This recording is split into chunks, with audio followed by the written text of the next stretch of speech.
Hello বন্ধুরা, welcome to my YouTube channel. কেমন আছেন আপনারা? আজকে আমি দেখাবো আমি আজকে কি রান্না করলাম। তো চলুন দেখে নিই আজকে আমি কি রান্না করছি। স্কোয়াশ, এই যে স্কোয়াশের সাথে আমি বানাবো আজকে আমলেট দিয়ে একটা কারি। তো তার জন্য আমি নিলাম দুটো ডিম নিয়েছি। এখন ডিম দিয়ে আমলেট করব, তারপর কি করি আপনারা দেখেন। এখন আমি কড়াই বসালাম, কড়াই বসিয়ে কড়াইতে তেল দিলাম। তেলটা গরম হতে হতে আমি ডিমটা ভেঙে নিলাম। ভাঙার পর ডিমটার সাথে আমি অ্যাড করলাম তেল আর অল্প নুন, আর সাথে হলুদ গুঁড়ো, আর দিলাম লঙ্কা অল্প, আর দিলাম পেঁয়াজ কুচি। তো সেগুলো সবগুলো আমি মিক্স করে এবার ডিমটাকে আমি অমলেট বানাবো। এবার ডিমের মিক্সচারটাকে আমি গরম তেলে দিয়ে দিলাম অমলেট হওয়ার জন্য। এই যে এখন আমার ডিমটা হয়ে গেছে অমলেট করা, এখন আমি এটাকে নামাচ্ছি। সুন্দর হয়েছে, কি সুন্দর হয়েছে দেখতে, এটা দেখেন কত সুন্দর হয়েছে অমলেটটা আমার। এরপর এটাতে আমি দিয়ে দেব এখন তেল। এটা গরম হয়ে গেছে, এখন আমি এটাতে দিয়ে দিচ্ছি স্কোয়াশ আর আলু একটু ভাজা হতে।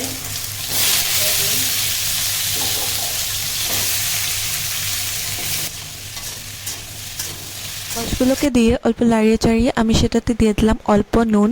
এবার আমি এটাতে দিয়ে দিচ্ছি হলদি গুঁড়ো, ভাজাটাতে হলদি গুঁড়ো। এখন এটাকে অল্প লাড়িয়ে দেব, লাড়িয়ে এটাকে আমি গোল্ডেন ফ্রাই হতে দেবো। যেটা হতে থাকো, এবার আমি মিক্সিতে নিয়ে নেব এক টুকরো পেঁয়াজ, দুটো কাঁচা লঙ্কা, সাথে দু টুকরো রসুন, আর দিলাম হাফ স্পুন কাশ্মীরি মির্চ পাউডার, হাফ স্পুন সবজি মশলা পাউডার, আর 1 স্পুন জিরা ধনিয়া পাউডার, আর দিলাম একটা তেজপাতা। এগুলো সব দিয়ে আমি এই মিক্সচারটাকে পেস্ট করে নিলাম। তরকারি বসিয়ে দেব। তরকারির জন্য আমি কড়াইতে দিয়ে দিচ্ছি তেল।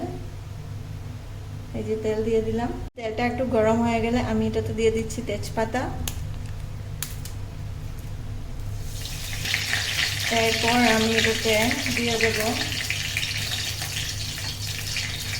পেঁয়াজ, কুচি কুচি করে কাটা পেঁয়াজ দিয়ে দিচ্ছি। এবার এটাকে আমি একটু লাড়িয়ে চাড়িয়ে দিয়ে দেবো। একটু লবণ দিয়ে দিচ্ছি, বেশি দেবো না আবার। তারপর এটাতে আমি দিয়ে দিচ্ছি এই যে হলদি,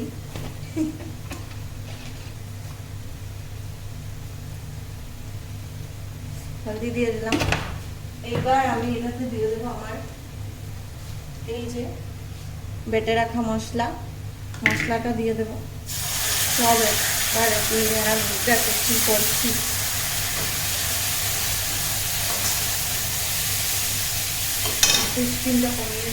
এবার সব আমার মশলা দেওয়া হয়ে গেছে। এবার সব মশলা আমি দিয়ে দিলাম।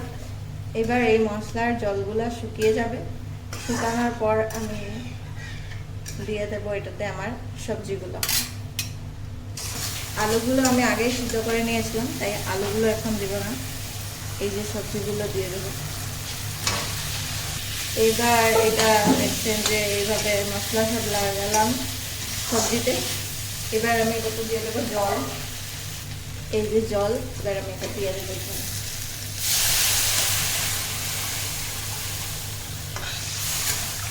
এবার আমি এটাকে দিয়ে ঢাকবো।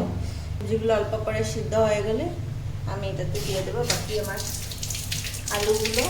ঢাকনা উল্টিয়ে দেখলাম আমি আমার সব সবজি সিদ্ধ হয়ে গেল, সাথে সুন্দর হয়ে গেল ঝোলগুলো শুকিয়ে। যেরকমটা আমি চাইছিলাম সেরকমটা হয়ে গেল। এবার আমি এটাতে দিয়ে দেবো ভেজে রাখা এই আলুগুলো দিয়ে দেবো,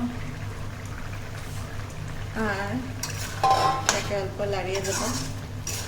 আজকে আমার অল্প বেশি ঝোল চাই, তাই আমি এটাতে আর একটু জল দিয়ে দেবো। আর সাথে জলটা একটু জাল হয়ে গেলে আমি এটাতে দিয়ে দেবো এই যে আমার অমলেটটি আমি কেটে নিয়েছি, কেটে 4 ভাগ করেছি, 4 টুকরো আমি দিয়ে দেবো।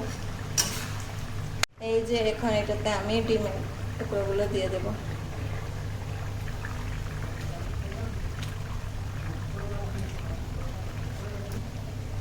এবার এটা খুব সুন্দর করে জাল হয়ে গেলে আমি নামিয়ে নেব। আমার কাছে ধনিয়া পাতা নয় তাই আমি দিলাম না, আপনাদের কাছে যদি থাকে তো আপনারা অবশ্যই দিয়ে দেবেন। এটা আমার স্টাইলের ডিম কারি। এই যে আমার ডিম তরকারিটা হয়ে গেল। তো আজকে আপনারা অবশ্যই এটা ট্রাই করবেন আর আমাকে জানাবেন কেমন হলো আজকের এই তরকারিটা। আপনারা যদি এরকমভাবে খেয়েছেন তো আমাকে এটাও জানাবেন যে আপনারা কেমনভাবে এটা বানান, আমার স্টাইলেই বানান নাকি অন্য স্টাইল আপনাদের আছে।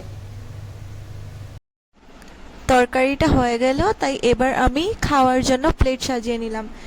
আপনারা দেখে বলবেন যে আমার প্লেটটা কেমন লাগছে দেখতে, কমেন্ট করে জানাবেন। আর আপনারা কিভাবে প্লেট সাজান সেটাও আমাকে বলবেন। আর কোনো সাজেশন যদি থাকে প্লেট সাজানোর তো সেটাও আমাকে দিবেন।